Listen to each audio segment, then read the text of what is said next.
नमस्कार। For those who have been following this series from episode 1, तो मैंने आपको पहली ही वीडियो में बताया था कि कर्ण का कुछ कैरेक्टर ऐसा है महाभारत में कि आपको उससे प्यार हो जाएगा, लेकिन कुछ ऐसे भी पल आएंगे जहाँ पे कर्ण से आपको नफरत सी हो जाएगी।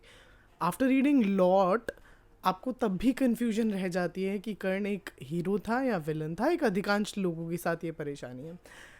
इसी वार्तालाप में, इसी चर्चा में, will be today discussing the episode of Draupadi's चीरहरण। हम द्रौपदी की चीरहरण की बहुत ज़्यादा डिटेल में नहीं जाएंगे। आज हम जानेंगे कर्ण किस संदर्भ से द्रौपदी के चीरहरण में उपस्थित था। क्या आप जानते हैं कि द्रौपदी के चीरहरण के लिए डायरेक्टली डिसरोबिंग के लिए, यानी कि उसका चीर खींचने के लिए आदेश दुर्योधन ने नहीं बल्कि कर्ण ने दिया था। वहाँ पर एक कौरव उपस्थित था जिसका नाम था विकर्ण। अच्छा, कर्ण अलग है और विकर्ण अलग है। हाँ, दोनों कौरवों की तरफ ही हैं। 100 कौरवों में से एक भाई था Vikarna, but Vikarna was the only one after Vidura जिसने द्रौपदी के साथ हुए इस अत्याचार और अन्याय पर आवाज़ उठाई थी। बट कर्ण ने उसको बहुत ही डिसरिस्पेक्टफुली इग्नोर करा, और इग्नोर करने के साथ साथ ये भी बोला कि विकर्ण तो मूर्ख है, और यहाँ तक बोला कि द्रौपदी एक वैश्या है। एक वैश्या जैसे शब्द तो महाभारत में किसी के लिए भी इस्तेमाल नहीं किए गए हैं, और वैश्या वैसे भी एक बड़ा गंभीर शब्द है। तो पता नहीं किसी महिला के लिए इस शब्द का प्रयोग करना चाहिए या नहीं करना चाहिए, क्रोध की परिस्थिति में भी करना चाहिए या नहीं करना चाहिए। सो कर्ण वॉज द वन जिसने विकर्ण को बोला कि द्रौपदी और पांचों पांडवों को जाके नग्न कर दो।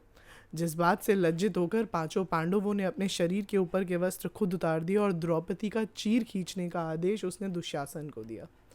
यहाँ तक ही नहीं, कर्ण के कहने पर दुशासन द्रौपदी को बालों से खींचकर सभा में लेकर आया। सो कर्ण वॉज द वन जिसने द्रौपदी को वैश्या बोला। कर्ण वही है जिसके कहने पर दुशासन ने बालों से, केशों से खींच को द्रौपदी को सभा में लाने की कोशिश करी। तो कर्ण के जीवन के ये one of the lowest points में से एक है, जहाँ पे कर्ण किसी भी तरीके से वहाँ पर होने वाले अत्याचार को रोक नहीं रहा था, बल्कि उस अत्याचार को बढ़ावा दे रहा था।